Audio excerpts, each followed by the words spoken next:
가는 게 중요한 것이 아니라 왜 우리를 교회로 부르셨느냐에 관한 문제가 중요한 거예요. 그죠? 그래서 여기서 이렇게 얘기합니다. 교회를 그리스도의 몸의 지체라고 얘기하고요. 몸은 하나인데 많은 지체가 있고 몸의 지체가 많으나 한 몸인 것 같이 그리스도도 그러함이라 라고 얘기했어요. 그래서 결론적으로 뭐라고 얘기하고 있어요? 지체가 여러분들 각자가 다 지체인데 또한 그리스도라고도 얘기하고 있어요. 우리는 그리스도와 한 몸을 이루면서 그리스도의 영광을 드러내는 존재거든요. 자, 바울은 고린도 교회에게 말하기를요. 몸은 한 지체뿐만 아니요 여럿이니 만일 발이 이르되 나는 손이 아니니 몸에 붙지 아니하였다 할지라도 이로써 몸에 붙지 아니하는 것이 아니요 또 귀가 이르되 나는 눈이 아니니 몸에 붙지 아니하였다 할지라도 이로써 몸에 붙지 아니한 것이 아니니 만일 몸이 눈이면 듣는 곳은 어디며 또 몸이 듣는 곳이면 냄새 맡는 곳이 어디냐. 그러나 이제 하나님이 그 원하시는 대로 지체를 각각 몸에 주셨으니 만일 다 한 지체뿐이면 몸은 어디냐. 네. 이제 지체는 많으나 몸은 하나니라. 계속적으로 얘기하는 게 그죠. 지체는 많은데 몸이 하나라. 우리는 각자의 지체예요. 여러분, 우리가 그리스도인 또는 우리가 교회라고 했을 때에 우리는 과연 어떤 존재인가를 좀 생각을 해봐요. 여러분들 각자의 재능이 있고 은사가 있는데 그 재능과 은사는 무엇을 위해서 존재해요? 몸 대신 그리스도를 위해서 존재해요. 그래서 여러분 칼빈 신학대학교의 박혜근 교수는요 은사론은 성경론이 아니라 교회론이라고 이렇게 얘기합니다. 교회를 위해서 존재하는 거예요. 여러분들이 교회를 위해서 여러분의 은사를 사용해야만 합니다. 그래서 교회를 여러분 한마디로 얘기하자면 구원받은 성도들의 모임이라고 얘기하는데요. 교회를 다른 말로 또 뭐라 얘기하냐면 루터는 이렇게 얘기합니다. 교회란 목자의 음성을 듣는 양의 무리들이라고 얘기합니다. 목자의 음성을 듣는 양의 무리들. 그러면 목자의 음성을 듣지 않으면 양이 아니네요. 그렇죠? 근데 여기서 목자는 사실은 목사님을 얘기하는 것이 아니라 그리스도를 얘기하는 개념이죠. 그러니까 성경의 가르침을 따르지 않으면 사실은 교회가 아닙니다. 그러니까 보이는 교회로서, 이거 가시적 교회라고 얘기하거든요. 조직신학에서.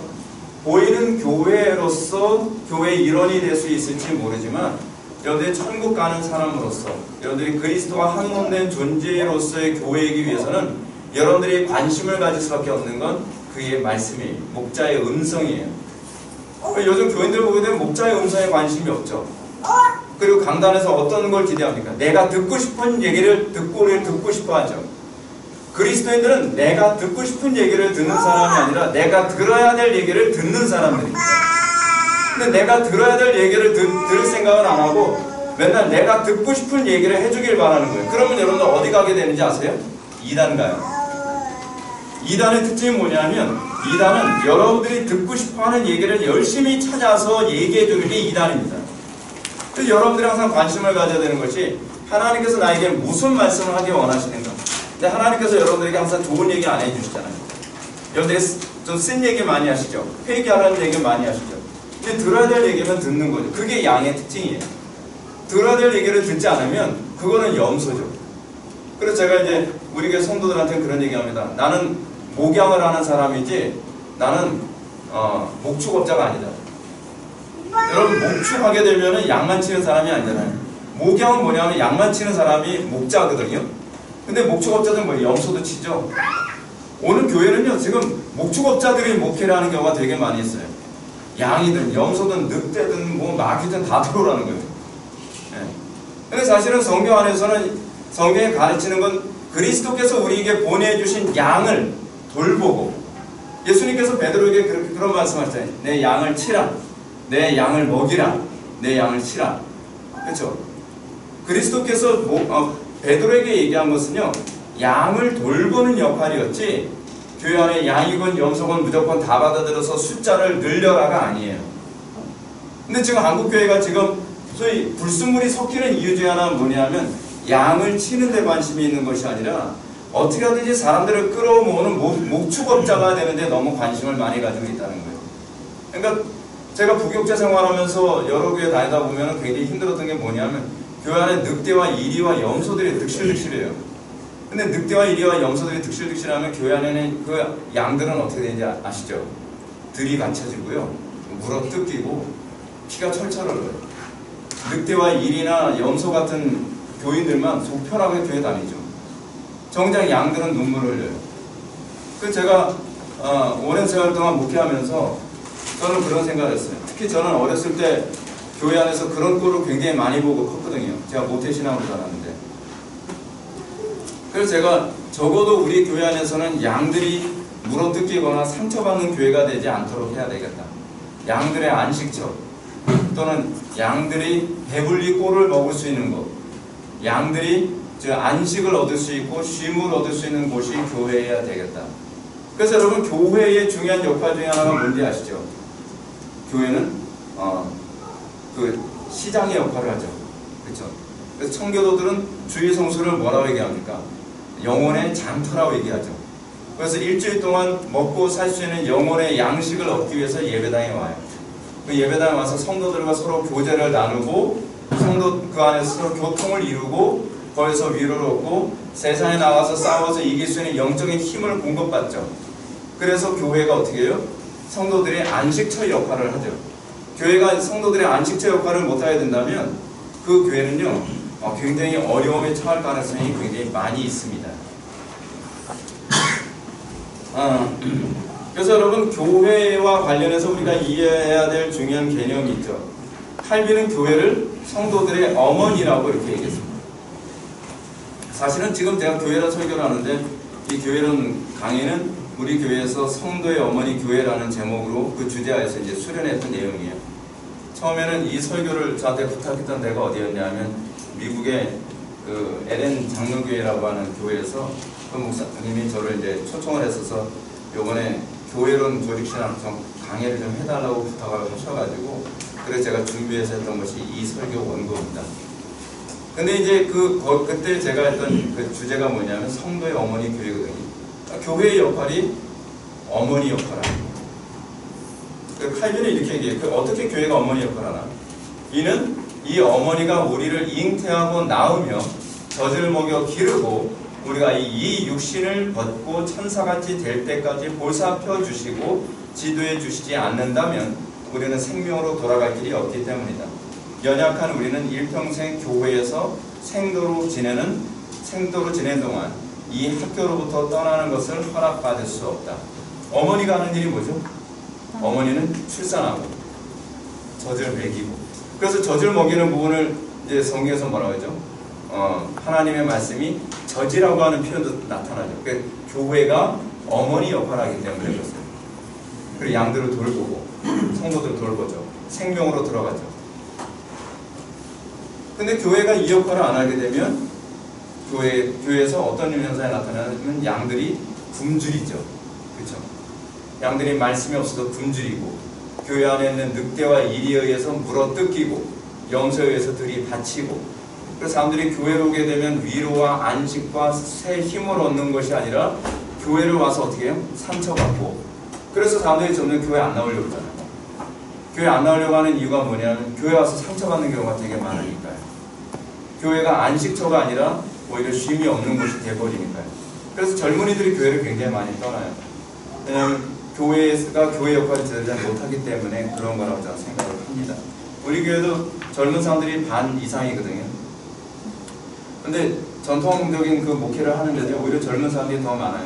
왜냐하면 제가 뭐 지적으로 목회를 하고 있기 때문이 아니라 교회관을 제가 가지고 있는 교회관에 젊은 사람들이 많이 공감을 하는 것 같아요. 불신자들이 오히려 적응을 더 잘합니다. 저에게. 그래서 오늘날 교회에 관해서 정의가 잘못되니까 교회가 점점 무너지는 역사가 나타나죠. 제가 아까 여러분들에게 이제 교회가 상투합작용과 관련해서 제가 여러분들한테 설명을 드렸는데요. 교회가 순수성을 잃어버리게 되면 교회의 역할, 교회의 공적 역할이 뭐예요? 요거에만 초점 잘 맞추면 됩니다. 아바드, 예배하는 것, 샤마르, 거룩한 것. 물론 샤마르라고 하는 단어가 거룩이라는 단어는 아니에요. 거룩이라는 단어는 카도시죠. 예, 카도시가 이제 히브리어로 거룩인데, 이 샤마르라고 하는 것은 원래 제사장들이 성전 안에 부정이 들어오지 못하도록 지키는 역할을 하는 부분이 바로 샤마르입니다. 그러니까 거룩하게 하는 것. 그렇죠? 근데 이 예배와 거룩이라고 하는 것을 이제 우리가 취하게 되면 교회는 자동적으로 세상에 침투하게 되죠. 교회가 세상에 침투하는 건요, 여러분들이 예배와 거룩을 지키면 자동적으로 일어나는 일이에요. 여러분 예를 들어서 빛이 어둠을 밝히려고 막 애써서 어둠 밝히는 거 아니잖아요. 존재 자체가 어둠을 밝히는 거예요. 그냥 그 존재가 들어가면 밝아져요. 소금이 들어가면 그냥 짠 맛이 나요. 그게 정체성이거든요. 여러분 아이덴티티, 이 정체성이라는 게 뭡니까? 내가 그거를 드러내려고 해서 드러나는 것이 아니라 내 존재 방식이 그렇게 되는 거예요. 교회가 거룩해지고 그리고 교회가 예배에 충실하게 되면 우리가 기본적으로 이렇습니다. 여기는 교회고요. 이건 세상이죠. 교회가 부정해지면 세상이 교회 안으로 침투해 들어오죠. 교회가 요즘 얼마나 부정한지 신천지도 교회 안에 들어오면 적응을 너무 잘해요. 그렇죠? 신천지가 적응하기가 너무 좋아요. 왜냐하면 교회가 그만큼 세속화되기 때문에 그렇거든요. 근데 저희 교회 같은 경우는 신천지가 못 들어가요. 신천지한테 소문났다고요. 어떤 자매를 신천지에서 막 전도하려고 애썼는데 도무지 먹혀 들어가지 않더라고요. 그래서 어느 교회 다니냐? 그러니까 또 인천에는 회복의 교회 다니자 했더니 그럼 그렇지.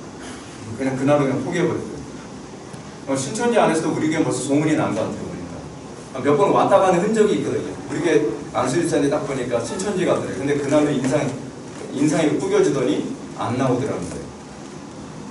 교회가 그냥 정확하게 교회의 모습을 지내면 이단이 못 들어옵니다. 교회가 정확하게 교회의 역할을 지니게 되면 세상에 들어올 여지가 없습니다. 근데 세상에 못 들어온다고 해서 교회가 무능해지느냐? 그렇지 않아요. 예를 들어서 여기가 순수한 물이라고 한다면 불순물. 순수한 물은 자동적으로 산톱은 어떻게 해요? 불순물 쪽으로 스며들어간다고 그렇게 말씀드렸죠. 이게 일반계시죠. 일반계시. 우리가 순수성을 지니고 있으면 우리의 거룩은 자동적으로 세상에 침투해 들어갑니다. 여러분 초대교회 당시에 어떻게 됐죠? 교회가 굉장히 순수했잖아요. 초대교회 당시에 복음이 확산된 건 교회가 그만큼 세속화됐기 때문이 아니라 교회가 순수했기 때문에 세상에 침투할 수 있었던 겁니다. 교회가 순수했더니 복음이 누룩처럼 번져져요. 누룩처럼 번져지니까 그 당시에 초대교회 당시에 뭐라고 해요? 교회를 전염병이다, 코로나다, 그렇게 얘기해요. 자동적으로 일어나는 일이에요. 어느 날 한국교회가 전도의 힘을 잃었다, 동력을 잃었다라고 얘기하는데 신학적으로 생각을 해야 돼요. 전도의 동력을 잃은 건요, 교회가 순수성을 잃었기 때문에 그렇습니다. 교회가 정체성을 잃었기 때문에 그래요. 교회가 뭐 하는 건지, 그리고 교회에게서 예배가 뭔지 이것 자체를 모르는 거예요. 예배가 뭔지. 예배에 관해서 제가 이제 나중에 더 말씀을 드리겠습니다. 이게 역사 안에서도 이제 그대로 입증되는데, 여러분들 책에도 제가 이제 기록한 부분인데요. AD 313년 하게 되면은 어떤 날인지 아세요, 여러분? AD 313년. 로마에서 기독교가 공인된 때죠. 그 시기입니다. 그걸 이제 우리 밀라노 칙령이라고 얘기합니다.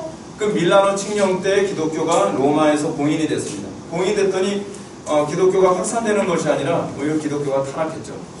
이번에 신 목사님 그 책 중에서도 로마 가톨릭의 태양 숭배 사상과 관련되어진 그 그림을 많이 보여주셨는데, 말 그대로 로마 가톨릭은 사실은 태양 숭배 종교로 전락해버리고 말았거든요. 기독교를 쉽게 예수 믿도록 만들어버리고 나니까 오히려 세상이 교회 안에 침투해 들어와서 여신 숭배 사상 들어오고요, 태양신 숭배 사상 들어오죠. 그래서 예수님이 태양 속에 있고 뭐 주변에 제자들이 막 숭배하는 그런 그림이 있는데 굉장히 심각한 문제죠. 그런 식으로 되면서 어떻게 됩니까? 교회가 점점 세속화되어지고 타락하고 변질돼서 어떻게 해요? 그렇게 되면요, 그 정도 되면 순수한 교회를 핍박하는 것이 교회가 됩니다. 어느 시대든지 여러분 교회를 핍박한 건요, 순수하지 못한 교회가 순수한 교회를 핍박하는 구조였어요. 가장 잔인합니다. 로마 가톨릭 당시에는 올바른 신앙을 가지고 있는 사람들을 아주 잔인하게 죽였잖아요. 막 찢어 죽이는 일은 뭐 다반사였고요. 굉장히 심각했었습니다. 그래서 여러분 종교개혁이 일어났죠. 종교개혁이 궁극적으로 목표하는 바가 뭐였습니까? 순수성으로 돌아가자는 얘기였거든요. 성경으로 돌아가자. 쉽게 얘기하면 이거예요. 종교개혁의 중요한 핵심이 뭐냐면 예배의 회복이었습니다. 예배가 회복되고, 그쵸? 거룩이 회복되니까 어떤 현상이 나타났죠? 종교개혁과 동시에 전 세계가 다 개혁이 됐죠. 여러분, 우리는 종교개혁이라고 표현하죠? 외국에서는 종교개혁이라는 말 사용하지 않습니다. 외국에서는 그냥 개혁이라고 얘기해요. 리폼드라고 얘기해요. 왜냐하면 그 당시 개혁은 종교적 영역만 개혁된 게 아니었거든요. 종교개혁이 일어나면서 나타난 것들, 변화가 뭐였는지 아세요? 정치적인 변화가 일어났어요. 종교개혁 이전에는 봉건시대였거든요. 왕이 다스리던 시대였어요. 근데 종교개혁이 일어난 이후부터 점점점 정치제도가 바뀌면서 소위 그 투표라고 하는 개념을 통해서 지도자를 선출하는 민주주의 제도라는 것이 생기기 시작을 합니다. 여러분, 과거에 왕을 투표로 뽑는다는 거 여러분 상상해 보셨어요? 그거는 상상도 못하는 일이에요. 근데 흥미로운 게 뭐냐면 지도자를 투표로 유일하게 선출하는 제도가 있었는데 그건 교회만 있었어요.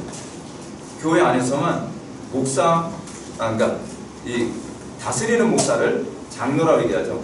장로와 안수집사를 투표로 뽑는 거예요. 여러분 상상할 수 있나요? 옛날에는 상상 못하는 일이었어요.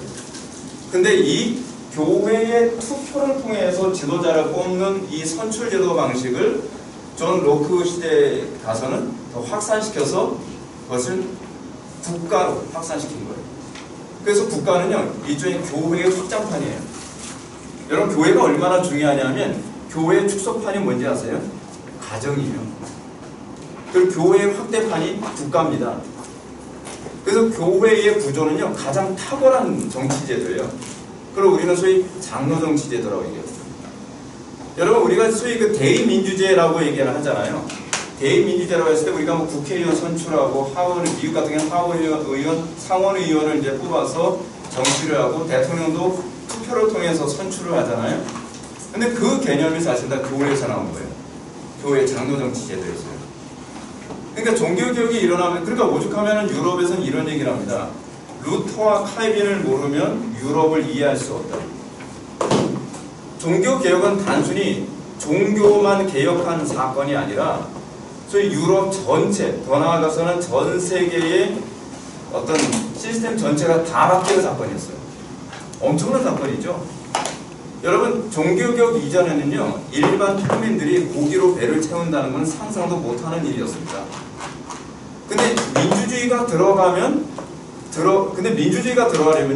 이건 토크빌이 얘기한 것처럼 민주주의가 되려면 오로지 교회가 바로 설 때라면 가능하다라고 얘기해요.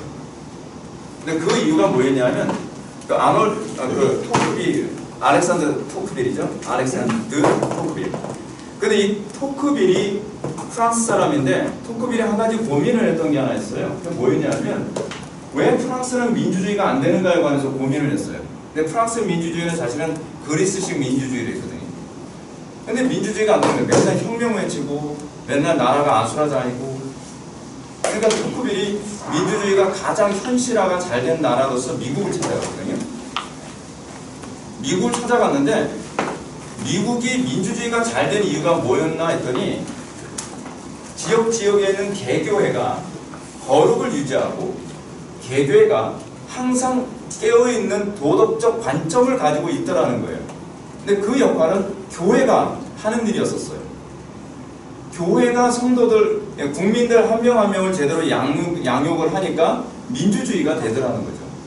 그래서 이건 토크빌이 한 말인데 민주주의가 되려면 교회가 살아야 된다고 그렇게 생각해요. 그래서 옛날에 여러분들 기억나시나요? 호주 같은 경우에는 목사님들 같은 경우에는 시민권이 되게 잘 나왔어요. 이제 호주나 그렇지 않으면은 북미나 뉴질랜드 이런 나라 같은 경우에는 이민을 간다고 했을 때 목사님들 하게 되면 되게 이민하기가 되게 쉬웠거든요. 그리고 이민을 가서 시민권을 얻으려면요, 목사라고 하는 타이틀이 있으면 시민권이 굉장히 잘 나왔어요. 쉽게 나왔어요. 그 이유가 뭔지 아세요? 목사들이 교인들을 잘 양육을 하면 그 나라의 정치가 안정된다는 걸 알았기 때문이에요. 근데 문제는 지금 한국교회 목사님들이 미국 가가지고서 악영향을 굉장히 많이 끼치거든요. 한국교회 목사님들이 호주 가가지고 악영향을 굉장히 많이 끼쳐. 어떻게 악영향을 많이 끼치냐면 별로 자격도 안 되는 사람들한테 막 내가 신뢰한다고 사인을 해줘가지고 이상한 사람이 막 시민권이나 영주권을 쉽게 받게 되니까 아예 목회자들까지도 영주권이나 시민권을 쉽게 받지 못하게 차단을 시켜버리고 말았죠. 근데 민주주의 국가들이 왜 목회자들한테 자꾸 특혜를 줬냐면 목사님들이 가서 교인들을 가르쳐야만 민주주의가 자리를 잡기 때문에. 근데 교회가 타락하게 되면 민주주의가 무너져요. 사람들이 생각을 안 합니다. 무엇보다 도덕성이 타락을 해요. 그 정도로 여러분 교회의 역할이 굉장히 중요합니다. 자, 근데 문제는 현재의 기독교가 지금 다시 중세 시대로 또 돌아가고 있다는 거죠. 어떤 식으로 돌아가고 있습니까? 순수성을 자꾸 잃어가고 있어요. 자꾸 세속화되려고 하고 있고 필요한 부분은 여러분들이 나중에 제 책 읽어보시면 도움이 됩니다. 점점 이방 종교가 돼가고 있습니다. 그러면서 점점 기독교가 다시 종교개혁의 정신을 잃어버리고 있죠. 종교개혁의 정신을 다시 회복해야만 합니다. 저는 종교개혁의 정신이 뭔지를 잘 몰라요. 우리 프로테스탄트 교회이려면 우리는 종교개혁의 정신을 이해를 해야 되거든요. 근데 종교개혁의 정신을 이해를 못하니까 교회가 이거 도대체 천주교인지 기독교인지 또는 순복음인지 감리교인지 장로교인지 이것조차도 다 불분명하죠. 요즘에 이런 얘기까지 나왔습니다. 순복음 장로교회 이런 얘기까지. 순복음교회라는 거예요. 장로교라는 거예요. 네. 여러분 요즘 뭐 그냥 가톨릭 장로교회 이런 식으로 되는 거. 도대체 자기의 정체성 자체가 불분명한 거죠. 도대체 장로교가 뭐 하는 게 장로교고 프로테스탄트 교회가 뭐 하는 게 프로테스탄트 교회인지 이런 거 정말 잘 몰라요. 제가 요즘 이제 그런 것도 이제 자꾸 합니다. 다른 교회에 가서 이제 우리 개혁파 교회가 사실은 정치에도 굉장히 원래 관심이 많았거든요. 그 이유가 뭐냐면 정치가 바로 서지 못하면 자동적으로 기독교 박해가 오거든요. 그러니까 이 프로테스탄트 교회가 초기부터 정치관이 바르게 세워져 있어야 되는데 이것조차도 불분명해요. 그래서 제가 그 부분에 관해서 설명을 좀 해주려고 해도 사람들이 아예 들어본 적이 없으니까 굉장히 이상하게 생각하는 경우도 상당히 많이 있어요. 그냥 왜 그러냐면 우리나라 기독교가 수준이 낮아서 그래요. 수준이 생각보다 굉장히 낮아요. 자, 그럼 우리 다음 같은 질문을 던져야 되죠. 우리는 과연 어떻게 그의 몸이 될 수 있는가 하는 문제입니다. 자, 여러분들 오늘 본문 31절과 32절 말씀 다시 한번 읽어보실까요? 31절과 32절 말씀 다시 읽겠습니다. 시작. 그러므로 사람이 부모를 떠나 그 아내와 하여 그 둘이 한 육체가 됐으니 이 비밀이 그도다. 나는 그리스도와 교회에 대하여 말하노라. 예, 여러분 우리가 교회의 일원이 되는 방식은 무엇인가? 영접기도 교회의 일원 될 수 없다는 거 아시죠? 온누리교회 같은 대형 교회들, 그 어떤 복음진 노선에 있다고 하는 교회들이 자꾸 성경에도 없는 방식을 통해서 사람들을 구원할 수 있다고 가르친단 말이에요. 쉽게 예수 믿는 거, 쉽게 구원받는 법을 자꾸 가르친단 말이에요. 그래서 어떻게 영접기도를 자꾸 하죠? 영접기도하면 구원받는다는 거죠. 여러분 영접기도 하면 구원받는다는 거 여러분 믿습니까? 저는 안 믿어져요. 제가 믿음이 약해서 그런 줄 알았어요. 네, 근데 여러분 이게 바로 면죄부입니다. 중세시대 때는 구원 쉽게 받는 방법을 몰랐어요. 그때는 돈이라도 받았죠. 조금 양심이 있었던 거예요. 돈 받고 천국 보내줬어요. 지금은 일단 이 사람이 교회에 등록을 시켜야 되니까 돈 안 받아도 좋으니까 영접기도만 하면 된다는 거예요. 그러니까 사기입니다. 여러분 구원은요 성경에서 영접하는 자고 그 이름을 믿는 자들에게는 하나님의 자녀가 되는 권세를 주셨으니라고 했을 때 그 영접이라는 얘기는 믿는다는 표현이에요. 근데 믿는다는 표현이 무엇인가? 그리스도의 십자가에 참여함을 얘기하는 거예요. 우리 정바육을 십자가에 못 박는 거예요. 자, 오늘 본문 보야 되면 그렇죠. 그러므로 사람이 부모를 떠나 그 아내와 합하여 그들이 한 육체가 될지니 라고 얘기합니다. 그래서 지금 부부의 연합을 얘기하고 있죠. 근데 결혼의 의미가 뭐라고요? 결혼은요? 사람이 부모를 떠나는 거예요. 부모를 떠나지 않고서 결혼할 수 없잖아요. 부모를 떠나 한 몸을 이루는 거예요. 이 말씀은 바울이 창세기 2장 24절의 말씀을 그대로 인용한 거죠. 이러므로 남자가 부모를 떠나 그의 아내와 합하여 둘이 한 몸을 이룰지로다. 바울이 이 말씀을 가정이라는 관점보다는 교회라는 관점으로 해석을 하고 있어요. 그래서 가정은 뭐라고요? 교회의 축소판이에요. 교회가 건강하려면요, 가정이 교회가 돼야 돼요. 가정 예배해야 되고요, 가정이 교회가 돼야 되고, 또 아버지가 제사장 역할을 해야 되고요, 아버지가 가정에서 머리 역할을 해야 돼요. 요즘 페미니즘 들어오면서 남편이 가정의 꼬리가 됐죠. 남편은 돈이나 벌어오는 그런 기계가 돼버리고요. 그렇게 되면 안 돼요. 가정 안에서 하나님께서 정해놓으신 질서가 있어요. 남자는 가정의 머리라고 하셨죠. 그럼 그대로 따라야 돼요. 그것이 교회, 가정, 조그만 교회로서의 가정이거든요. 그리고 교회들이 모여서 좀 더 큰 이 산돌교회 같은 이런 교회가 되는 것이고, 그리고 이런 교회들이 또 모여서 큰 대한민국에 있는 교회들이 되는 것이죠. 그래서 저는 가정의 회복이 굉장히 중요하다고 생각합니다. 그래서 저는 가정의 회복과 관련해서 우리 가정 같은 경우는 홈스쿨링도 하고요, 그리고 매일 아침마다 가정 예배 하고요, 그리고 아이들과 교리 가지고 계속 토론도 하고, 여러분도 하는 그 웨스트민스터 신앙고백서 있잖아요. 그거 아침마다 그거 가지고서 자녀들하고 가족들 같이 소개를 문학 가지고서 서로 나누고, 그럼 어쩌다 막 짜증 내고 화도 내고 회개해 이 자식들아, 이거 그따 해도 되겠어. 내가 우리 아빠 기도 좀 많이 하셨나 보다. 근데 가정이 회복되어야 사실은 교회가 회복되는 거죠. 그래서 저는 개인적으로 그래요. 목회자의 가정에 자녀들이 믿음이 있어야 된다고 저는 생각을 하거든요. 본이 돼야 된다고 생각해서 믿냐 이랬었는데 쉽지는 않아요. 네, 착하긴 한데, 그런데 착한 거 가지고 저는 마음에 안 들어요. 그리스도인 다 와야죠. 참, 가정의 목회가 제일 어려운 것 같아요. 가정은. 그런데 그래서 뭐라고 얘기합니까?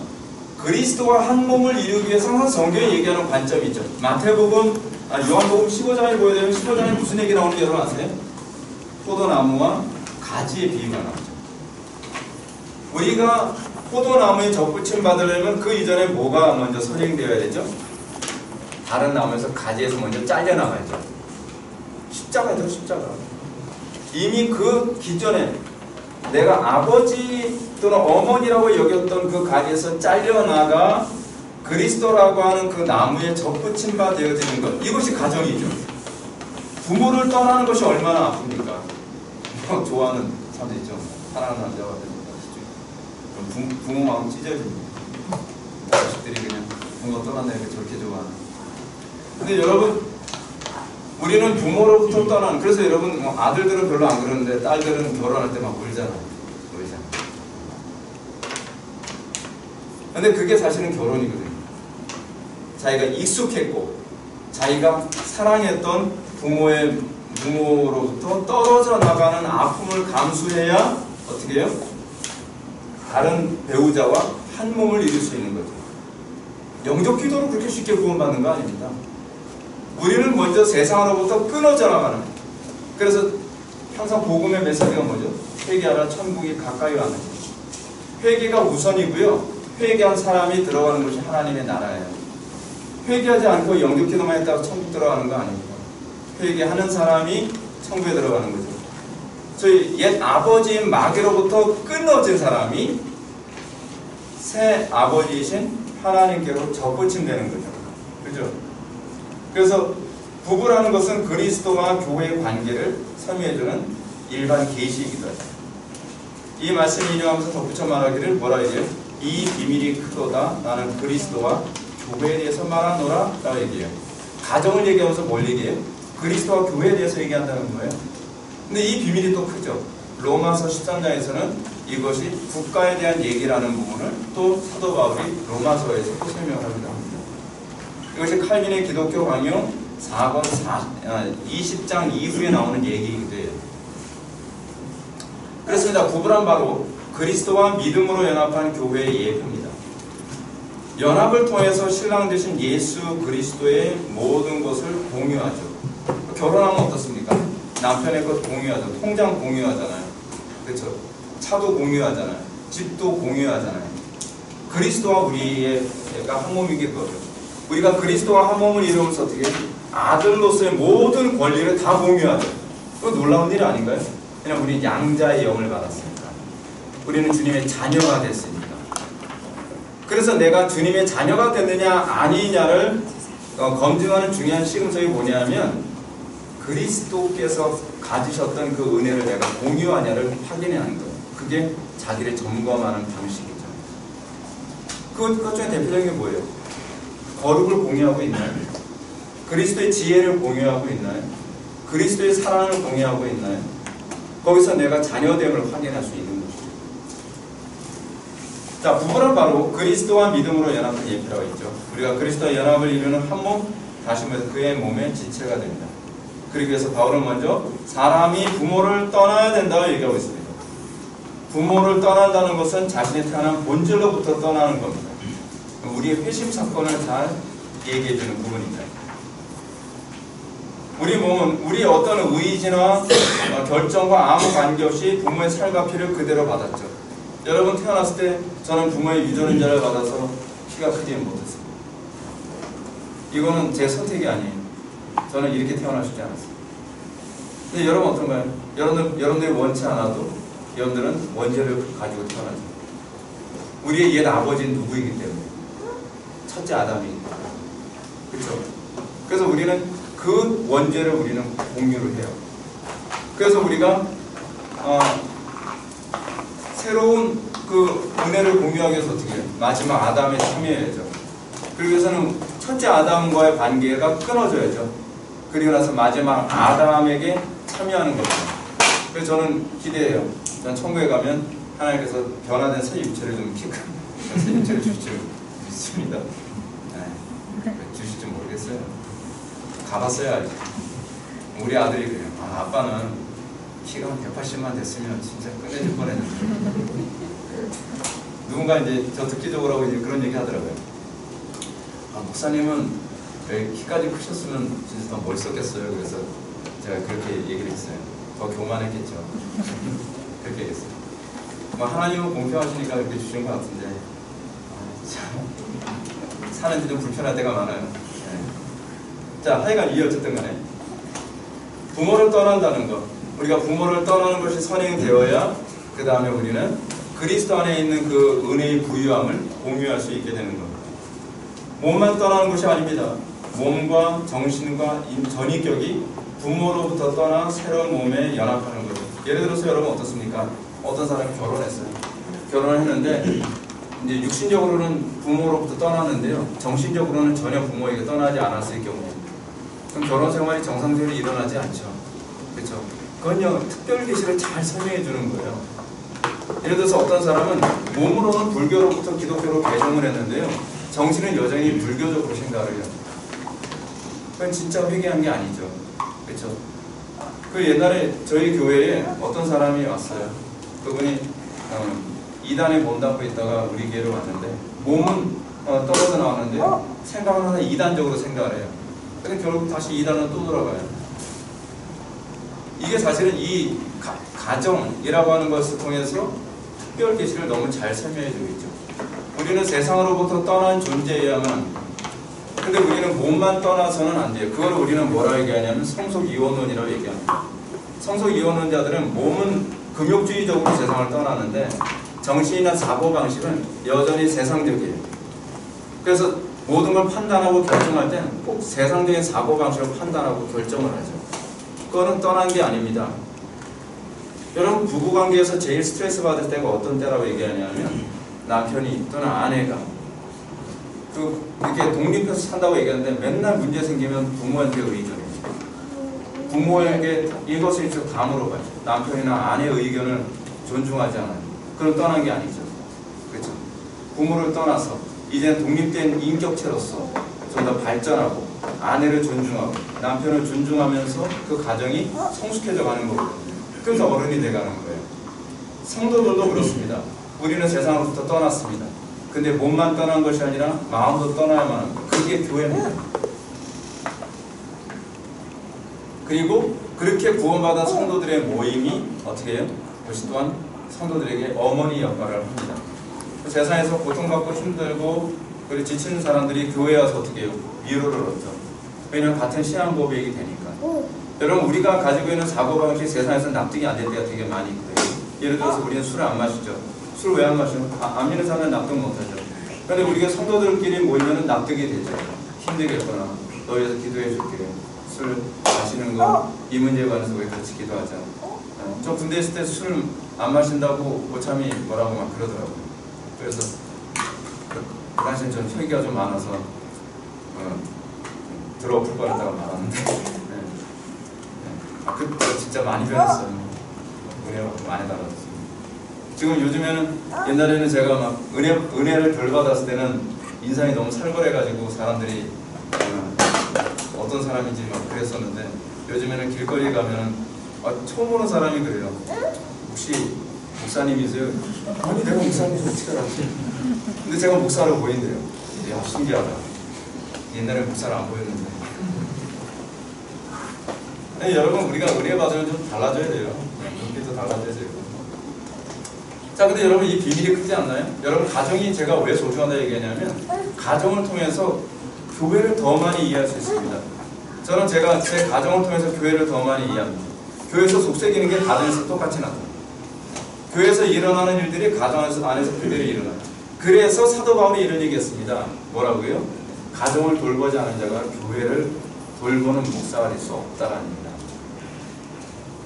왜 그런 얘기하는지 알겠죠? 디모데전서에서 그 얘기를 한 이유가 뭐냐면 가정의 축복, 아니 교회의 축복판이 가정이기 때문에 그렇습니다. 그래서 가정을 돌보는 그 원리가 그대로 교회를 돌보는 원리로 가는 거예요. 그래서 이것이 같이 가요. 그것이 바로 교회예요. 우리는 이 일관성을 잃어버리면 안 돼요. 이 일관성을. 자, 예수님은 이제 공생의 사역을 하면서 뭐라 얘기합니까? 자, 날개로 와서 다 구원받을 것이다 라고 얘기하지 않으시죠. 회개하라고 얘기합니다. 세상으로부터 떨어져 나와라. 세상으로부터 돌이키라. 이게 히브리어로는요. 여러분 구약에서는 회개라는 말 없는 거 아시죠? 구약에서는 회개라는 말 없습니다. 히브리어로 이렇게 쓰는데 이건 뭐냐면 한국에서 수라고 해요. 수. 영어는 S 발음이거든요. 이게 U 발음이고. 수. 돌이키라. 구약에서 특히 이제 시편에서도 이제 그 선지서에서 많이 나오는 표현인데 돌이키라 회개하라는 표현이거든요. 근데 우리가 이 구원받은 하나님의 백성이라고 한다면 우리는 먼저 세상으로부터 유턴한 모습이 있어야 돼요. 유턴한 모습. 그래서 부모를 떠나 그리고 마귀로부터 떠나야만 합니다. 얘 부모로부터 떠나야만 합니다. 그리고 여러분들이 그리스도와 이제는 한 몸을 이루는 삶, 그리스도의 생각을 따르고 그리스도의 발자취를 따르고 그리스도의 삶에 참여하는 것, 그것이 구원받은 하나님의 백성들에게 필요한 부분이죠. 그죠? 그래서 어떻게 이런 일이 가능합니까? 여러분 어떻게 이게 가능하죠? 간단하죠. 여러분 우리가 어떻게 부모로부터 떠나죠? 어떤 때 부모로부터 떠나나요? 사랑했을 때 사랑하는 사람 생기면 그죠? 사랑하는 사람 생기면 어느 날 딸이 그럽니다. 아빠랑 저 떠날게요. 아빠는 서운하죠. 서운하실까? 왜? 저 사랑하는 사람 생겼어요. 그게 그 결혼이 바로 그거거든요. 우리가 그리스도를 사랑하기 때문에 세상을 떠나는 것이 억지로 떠나는 거 아닙니다. 그렇잖아요? 우리가 예수를 믿게 된 것을 사도 바울은 뭐라고 얘기하냐면 하나님의 사랑이 우리의 마음에 부음받으며 어느 날 운명적으로 사랑하는 그 누군가를 만났습니다. 그 사랑이 내 마음에 부음받아서 이제는 그렇게 사랑하는 부모라도 떠나고 싶은 마음이 충만해지기 시작해요. 그래서 아프지만 더 사랑하는 사람이 생겼대요. 그게 결혼이고요. 그것이 예수님입니다. 어느 날 소위 교회라고 했을 때에 과연 그리스도를 사랑하는 사람이 얼마나 많은가. 그래서 여러분 구약에서요 여호와의 총회에 들지 못하는 사람들이 있습니다. 어떤 사람인가요? 가늠한 사람. 그렇죠? 가늠한 사람 어떻게 하죠? 돌로 때려 죽이라. 지금도 가늠한 사람 돌로 때려 죽이라는 얘기가 아닙니다. 구약시대 때 돌로 때려 죽이라라고 하는 것은 하나님의 언약에 위배되는 사람이라는 얘기예요. 이것이 신약시대에서는 뭐로 표현되냐면 이혼할 수 있는 유일한 근거가 되죠. 그것이 의미하는 바는 뭐냐면 하나님의 은혜가 없는 사람의 전형을 표현하는 방식이에요. 사랑하지 않음. 우리가 그리스도를 사랑하지 않음이 뭐로 나타나죠? 우상에 대한 사랑으로 나오죠. 그래서 구약에서 계속적으로 얘기하는 게 뭐냐면 너희들이 우상을 음란하듯 섬겼느니라 라고 얘기함으로써 예레미야서 31장에서는 내가 남편 되었거늘 너희가 남편 된 나를 버리고 우상을 음란하듯 섬겼느니라 라는 말로 나옵니다. 예레미야서 31장 31절에 나오는 얘기죠. 그러므로 내가 이제 새 언약을 너에게 베풀 터인데 새 언약이 뭐냐면 이제 너희들 마음속에 나를 사랑하는 마음을 내가 심어주겠다. 예레미야서 31장 먼저 펴보시기 바랍니다.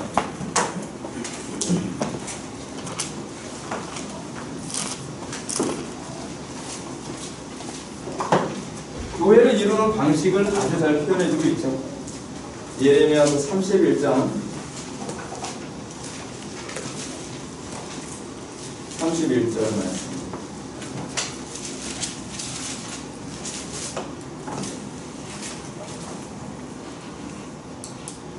예레미야 31장 31절부터 33절까지 한번 보실까요? 31절부터 제가 읽겠습니다. 여호와의 말씀이라. 보라, 날이 이르리니 내가 이스라엘 집과 유다 집에 새 언약을 맺으리라. 이 언약은 내가 그들의 조상들의 손을 잡고 애굽 땅에서 인도하던 날에 맺은 것 같지 아니할 것은 내가 그들의 남편이 되었어도, 여기 나오죠. 그들의 남편이 되었어도 그들이 내 언약을 깨뜨렸음이니라. 여호와의 말씀이니라. 그러나 그날 후에 내가 이스라엘 집과 맺을 언약은 이러하니 곧 내가 나의 법을 그들 속에 두며, 그 법이 뭐죠? 율법이죠. 율법. 그 율법을 우리는 뭐라고 표현하죠? 율법의 대강령. 하나님 사랑, 이웃 사랑. 그렇죠? 사랑이죠. 남편 사랑. 그렇죠? 그래서 율법을 한마디로 얘기하면 뭐죠? 사랑. 예. 그래서 내가 내 마음에 법을 새겨줄 것인데 그 얘기 무슨냐면 하나님의 사랑을 새겨주겠다는 얘기예요. 하나님의 사랑. 그래서 더 이상 어떻게 해요? 그들 속에 두며 그들의 마음에 기록하여 나는 그들의 하나님이 되고 그들은 내 백성이 될 것이라. 여호와의 말씀입니다. 하나님을 사랑함으로 이제는 내가 남편으로서 나를 사랑해야 되겠다. 그것이 교회죠. 신약의 여러분 이 부분이 그럼 이제 어딜 또 찾아봐야 되냐면 고린도후서 3장 3절 말씀 한번 찾아보시기 바랍니다. 오늘 성경 공부니까 그냥 편하게 고린도후서입니다. 고린도후서 3장 3절 말씀. 예레미야서의 말씀을 그대로 사도 바울이 고린도후서에서 이렇게 표현하고 있습니다. 너희는 우리로 말미암아 나타난 그리스도의 편지니 이는 먹으로 쓴 것이 아니고 오직 살아계신 하나님의 영으로 쓴 것이며, 그렇죠? 예레미야서의 33절의 말씀은 그대로 표현하고 있죠. 오직 살아계신 하나님의 영으로 쓴 것이며 또 돌판에 쓴 것이 아니요 오직 육의 마음판에 쓴 것이니라. 그죠? 육의 마음판에 썼대요. 그렇게 해서 어떻게 해요? 우리가 하나님을 사랑하게 되는 거. 결혼과 똑같은 거죠. 구원받은 게 그거죠. 아무 생각 없이, 아무 감흥 없이, 사랑하는 마음 없이 영접이 됐다고 구원받는 게 아니에요. 구원받았다고 하는 것은 하나님의 사랑이 우리 마음에 부음받은, 예레미야서 31장 33절과 관련을 맺고 고린도후서 3장 3절 말씀과 관련을 맺죠. 하나님의 사랑이 우리 마음에 부어진 뒤에 율법이 우리 마음에 새겨져서 어떻게 해요? 이제는 우리가 자발적으로 주님을 사랑하게 된 사람들의 모임, 그것이 교회죠. 그것이 교회입니다. 자, 근데 문제는 오늘날 교회라고 불리는 사람들에게 이 과정이 대부분 상납됐죠. 회개 없는 구원에 너무 익숙합니다. 좋죠? 회개 안 해도 구원받을 수 있다는 거 얼마나 좋습니까? 예적 삶을 청산하지 않아도 구원받을 수 있다고 생각해요. 왜냐하면 구원은 믿음으로 받는 것이 행위로 받는 거 아니잖아요. 대부분 그렇게 반박을 하죠. 아니 믿음으로 받는 거지 구원은 행위로 받나? 목사님 얘기하는 거 보면 행위 구원 아닌가요? 아니죠. 제가 말씀드린 것은 행위로 구원을 받는다는 것이 아니라 구원받은 사람이라면 그 행위가 나오게 되어 있다는 거죠. 이것이 성경의 논리예요. 근데 예를 들어서 내가 사랑한다고 생각을 했는데 결국 결혼했더니 어떻게 해요? 그 여자의 스펙만 사랑하는 거예요. 그거는 사랑이 아니죠. 뭐 결혼한다고 얘기하는데 뭐 예를 들어서 여러분 전번에는 철렵종 보게 되면은 연약시라고 있죠. 연약시가 뭐냐면 천국에 대한 긍정적인 면만을 보면서 나도 천국 가고 싶다고 크리스찬하고 같이 그 할렐루야 하면서 따라가는데 그 절망의 늪에 한번 딱 빠지고 나니까 나 안 갈래. 나 갑자기 삐져요. 왜 안 가냐고. 그랬더니 아니 천당 가는데 뭐 이렇게 힘들어. 천당 가는 거 뭐 천당 가면 행복하고 뭐하고 좋은 것만 얘기했는데 이런 어려움이 있잖아. 난 이제 안 갈래. 그 사랑해서 그 길을 간다는 거예요. 하나님을 사랑해서 그 길을 간다는 거예요. 아니면은 천당에 가져다 주는 긍정적인 요소만 보고서 가는 거예요. 그렇죠. 우리는 결혼할 때 이제 그런 경우가 많이 있잖아요. 이 여자를 보니까 돈도 있어 보이고 스펙도 있어 보이고 내가 성공하는데 뭔가 도움이 될 것 같아요. 또는 이 남자를 보니까 뭐 대기업의 뭐 간부고 뭐 어쩌고 그래서 스펙 보고 결혼. 근데 스펙 보고 그러는데 여러 스펙이 영원하지는 않잖아요. 그렇죠? 스펙 보고 결혼은 제가 아는 분 중에 어떤 분은 그런 스펙 보고 결혼해서 학벌도 좋고 남편이 뭐 대기업에 뭐 다니고 그래서 결혼했는데 결혼해서 얼마 후에 대기업 그만두게 되고 스펙 아무 소용도 없게 돼버리고 돈벌이 못하고 그러니까 그 다음부터 서로 갈등하는 거예요. 배우자를 순수하게 사랑해서 여러분 우리가 결혼이라고 하는 게 뭐잖아요. 결혼해서 살다 보면은 같이 살면서 험난한 일 많이 겪거든요. 고난을 많이 겪거든요. 그 고난을 겪더라도 사랑하는 게 결혼이잖아요. 하나님께서 우리가 결혼이라고 하는 것을 해서 우리에게 그거 결혼은요 피급이 아니죠. 다시잖아요. 결혼해 보신 분들. 우리는 너무 드라마를 많이 봤잖아요. 드라마 보면 맨날 서로 사랑하는 사람들끼리 늙었어도 나 잡아봐라. 맨날 그러면서 살 것 같이 보이죠. 근데 뭘 잡긴 뭘 잡아요? 잡으면 죽었어 지금. 잡히면 죽어. 결혼 안 하면 그렇게 되는 거예요. 여러분 신앙생활이라고 하는 것은요 기쁠 때만이 아니라 슬플 때나 또는 내가 형통할 때만이 아니라 고난할 때나 그리스도와 함께하는 삶을 살아가는 거예요.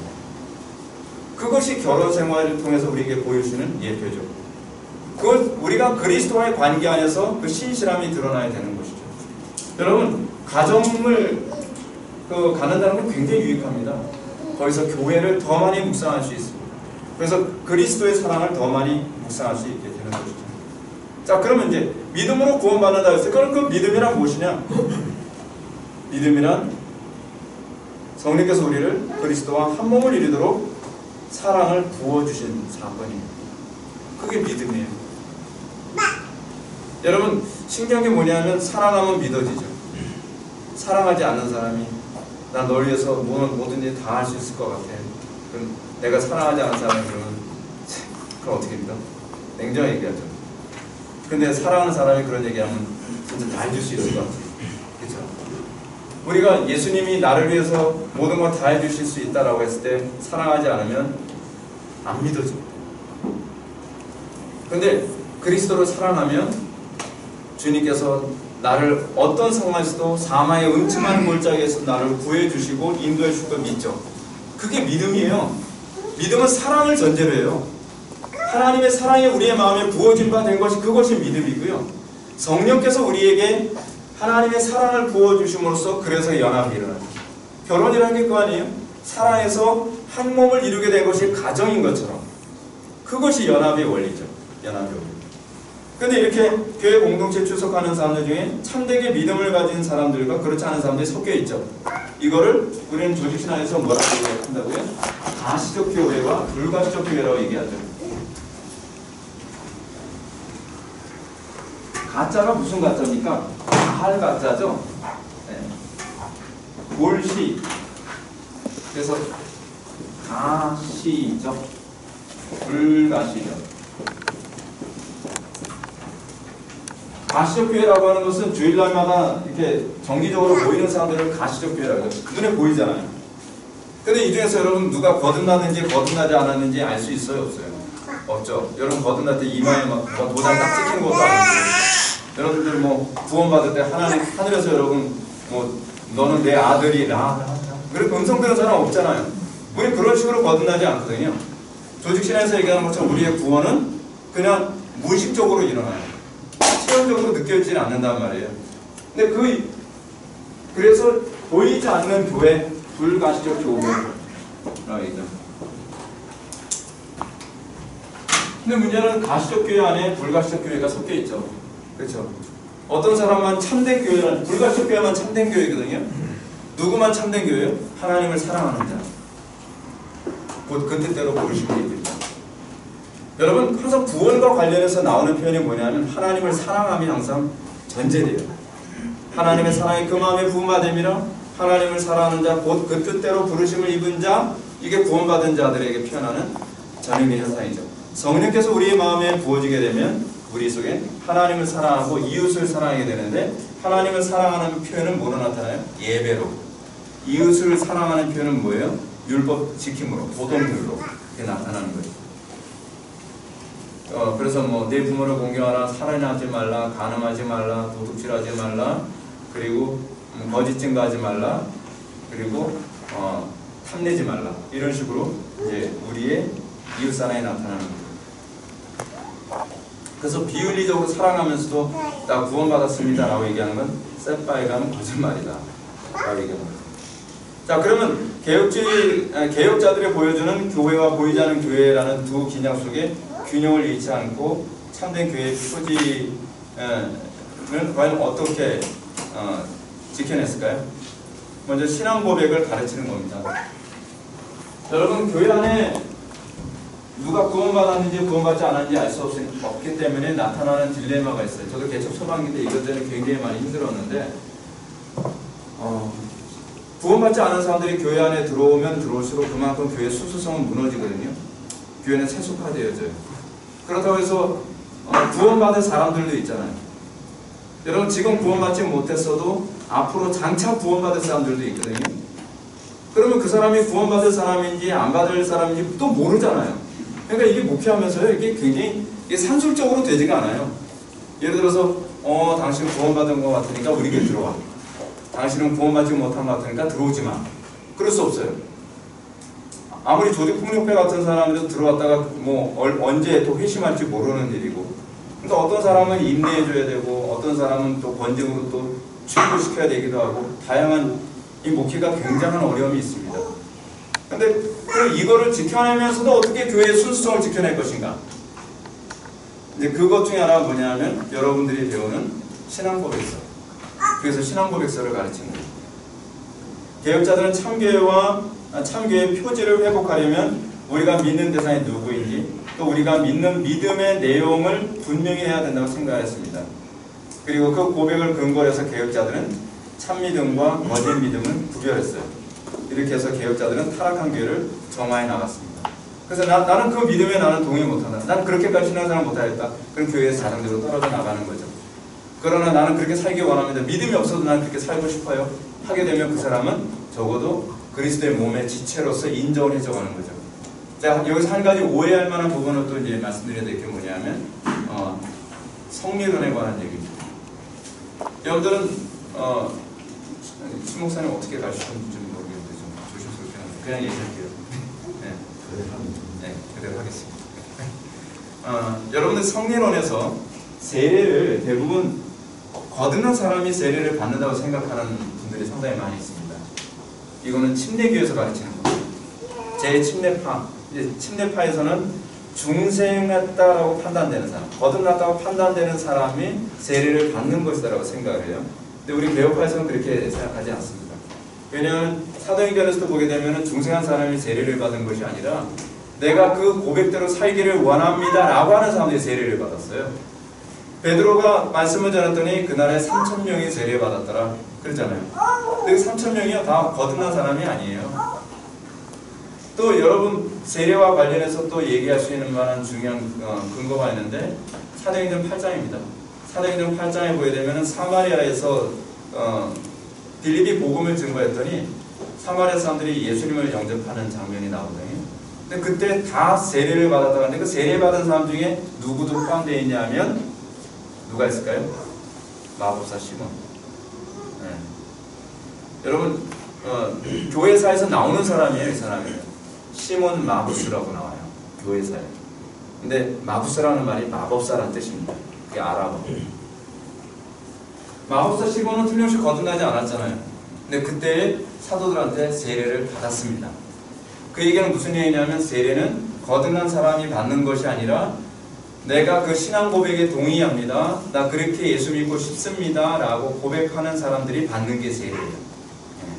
그래서 그런 사람들은 교회 안에서 받아들일 수 있게 되는 것입니다. 그래서 이런 교회의 모습과 관계에서 조직신화에서는 교회를 두 가지로 나누죠. 하나는 지상에서 전투하는 교회이고 하나는 천사에서 승리한 교회를 나눠줍니다. 우리는요, 제가 목회하면서 계속 느끼는 게 교회의 순수성 유지하기 위해서 끊임없이 싸워요. 끊임없이. 진리를 지켜내기 위해서 끊임없이 싸워요. 하나님을 예배하는 삶을 살기 위해서 끊임없이 싸워요. 그리고 여러분 참 힘들잖아요. 그렇게 살아가는 게. 지치고 피곤하고 힘듭니다. 그러다가 저나 목사님처럼 머리가 허해지고 세상 떠날 때 되면 이제 승리한 교회로서 세상을 떠나는 거예요. 타협하지 않고. 여러분 굉장히 존경스러운 분입니다. 인생 이렇게 일관되게 살기도 힘들어요. 피곤합니다. 세상 사는 거 힘들죠. 그런데 그렇게 살아가면서 그게 그리스도의 나온 모습이 돼 가는 겁니다. 그래서 사도 바울이 자기 인생을 뭐라고 규정했죠? 저도 이제 세상 떠날 때 이렇게 고백했으면 좋겠다 싶은데 선한 싸움 다 싸우고 나의 달려갈 길 마치고 믿음을 지켰으니 이제 후로는 나를 위하여 의의 면류관이 예배되었으므로 주곧 의로우신 재판관이 그날에 내게 주실 것이며 내게만 아니라 주의 나타나심을 사모하는 모든 자에게더니라. 근데 여러분 항상 가정에서 또는 교회에서 이 순수성을 지켜내기 위한 이 교회를 묵상하며 가정이 얼마나 힘든지를 알면 교회의 순수성을 유지하는 것이 얼마나 힘든지 아실 겁니다. 여러분 요즘 같은 시대에 뭐가 제일 힘든 부분이죠? 음란함이 판을 치는 시대이다 보니까 배우자가 간음하지 않고 도덕성을 유지해 나가면서 끊임없이 가정을 유지해 나간다는 거 어려운 일입니다. 근데 그게 교회의 모습이에요. 교회는 우상 숭배라고 하는 영적 간음에 항상 노출되어 있잖아요. 그 영적 간음이라고 하는 우상 숭배에 간음하지 않도록 이 싸움을 해내고 그 선한 싸움 다 싸우고 달려갈 길 마치는 것이 그것이 목회자의 모습이고 또 성도들의 모습이기도 합니다. 교회가 그래요. 그래서 여러분 어떤 면에서는 그러잖아요. 안 믿는 사람도 그럽니다. 아니 어떻게 한 여자만 바라보고 살아? 어떻게 한 남자만 바라보고 살아? 근데 우리는 그것에 동의하죠. 왜죠? 교회의 정체성이 그거니까요. 교회는 한 분 그리스도만 바라보면서 사는 것이 교회이고 그걸 그대로 예표하는 것이 바로 가정인 거거든요. 근데 그게 어렵죠. 그래서 그 선한 싸움, 그래서 여러분 다른 거 다 떠나서요. 부부가 일평생 순결로 서로 지키고 그러면서 이혼하지 않고 가정을 이루면서 늙는다는 건요. 그리고 인생의 그 종말을 맞이한다는 건 영광스러운 겁니다. 이건 쉬운 일이 아니에요. 인생에서 그렇게 한 부부가 평생 사랑의 끈을 포기하지 않고 살아간다는 건 이거야말로 정말 영광스러운 겁니다. 그렇게 늙고 머리가 허해지셔서 노년에 그렇게 세상을 떠나시는 분들 보면 그 모습 자체가 거룩하게 보이기도 하죠. 왜냐하면 그게 교회의 모습이기도 합니다. 자, 그러면 어떻게 이런 싸움을 시작해야 되고 이 싸움을 지속해야 되는 것인가? 우리 33절 말씀만 보고 이제 말씀을 첫 번째 강의를 좀 마치겠습니다. 33절은 이렇게 얘기합니다. 33절 다 같이 한번 읽어보실까요? 시작. 그러나 너희도 각각 자기의 아내 사랑하기를 자신같이 하고 아내도 자기 남편을 존경하라. 그렇습니다. 교회가 한 몸을 이루고 한 몸됨을 유지하기 위한 싸움의 이면에는 사랑과 존경이 내포되어 있습니다. 교회를 이루는 가장 중요한 원리는 사랑과 존경이에요. 근데 여기서 이게 존경이라고 하는 이 표현이 헬라어에서는 잘 나타나지 않은 것 같은데 히브리어 쪽에서 봤을 때 이 존경이라는 개념은 경외에 관한 표현입니다. 그러니까 남편과 아내와의 관계 안에서 아내는 남편을 경외해야 되고 아내는 남편을 경외해야 되고 남편은 아내를 사랑해야죠. 근데 그것이 그리스도와 교회의 관계예요. 우리가 그리스도를 그냥 존경하는 것이 아니라 그리스도를 우리는 경외합니다. 근데 여기서 한번 보게 되면 이게 존경에 해당하는 헬라어 호베타이라고 하는 말이 개혁성경에서는 경외로 번역했었거든요. 개혁성경에서 이게 적절한 번역이에요. 사실은 번역을 망쳐놔 버렸어요. 개혁 개정을 하면서. 그래서 교회에게 요구되는 경외란 무엇인가? 그것은 마음에서부터 우러나오는 헌신적인 복종의 마음, 복종하는 마음. 이런 사실은 이미 22절에서 잘 설명되어 있죠. 아내들이 자기 남편에게 복종하기도 어떻게 해요? 죽게 하듯 하라. 이것은 가정 안에서의 남편과 아내의 관계가 소위 그리스도와 교회의 관계를 그대로 내포하고 있다는 것을 잘 보여주고 있는 것입니다. 하나님의 명령 앞에서 조금 더 가감하지 않고 충성되고 신중한 태도를 지키는 거죠. 신명기 4장 2절 보면 내가 너에게 명령하는 말을 너희는 가감하지 말고 내가 너에게 내리는 너희 하나님 여호와의 명령을 지키라고 얘기합니다.